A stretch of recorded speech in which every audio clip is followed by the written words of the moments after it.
कोल्हापुरात महावितरणच्या कारभारामुळे शेतकऱ्यांना उभा ऊस कापून टाकण्याची वेळ आली।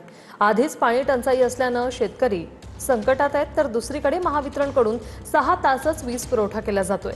महावितरणच्या कारभारामुळे शेतकरी विष्णू पाटील यांनी ऊस कापून टाकला। ऊसाची नुकसान भरपाई महावितरणने द्यावी अशी मागणी शेतकऱ्यांनी केली आहे।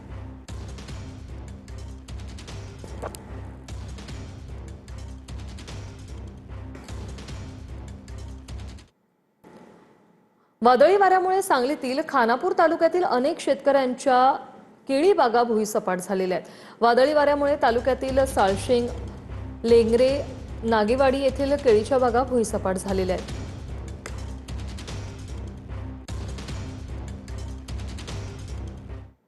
जळगाव जिल्ह्यात वादळी वाऱ्यामुळे मोठं नुकसान झालंय। पारोळा तालुक्यातील चोरवड परिसरात घरांची पडझड झाली। अनेक ठिकाणी शेडनेट, जनावरांचे गोठे, पोल्ट्री फार्म उद्ध्वस्त झाले। नुकसानीचे पंचनामे करून मदत देण्याची मागणी शेतकऱ्यांनी केली आहे।